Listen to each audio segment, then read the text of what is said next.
현대자동차그룹 주요 계열사인 현대로템이 글로벌 방산기업으로 우뚝 섰습니다. 글로벌 방산기업 탑100 목록에 이름을 처음으로 올렸는데요. 그 내용 구독과 함께 보시죠.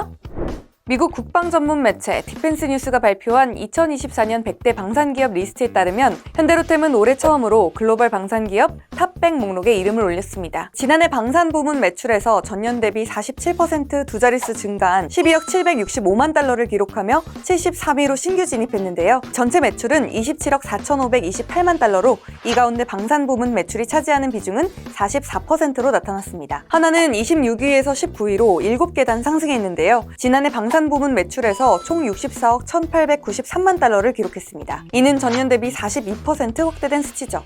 LIG 렉스원은 58위를 기록했고요. 카이는 아쉽게도 올해 순위권에 들지 못했습니다. 자세한 내용은 이정환 교수가 알아봤습니다.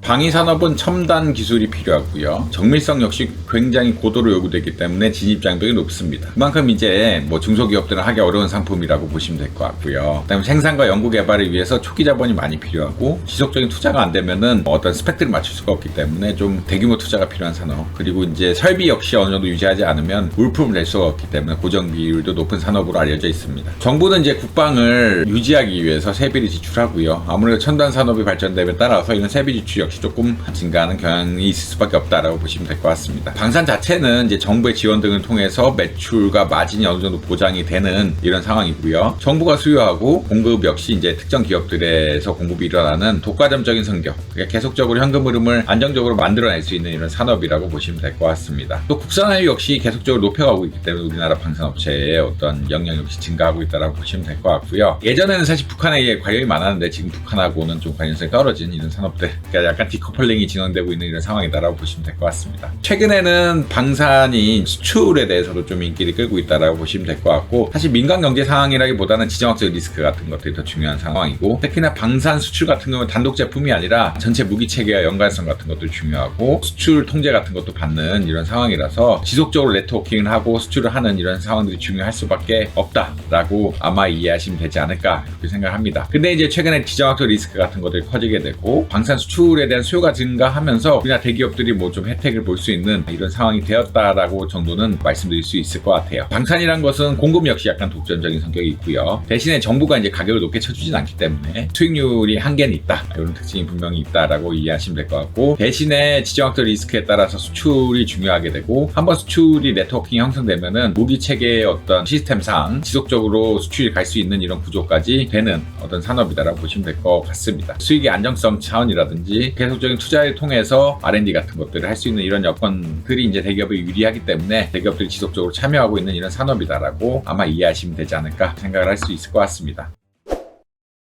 오늘 덕으로에서 준비한 소식 어떠셨나요? 더 자세한 내용이 궁금하시다면 덕으로 홈페이지와 유튜브 구독을 통해 만나보시기 바랍니다.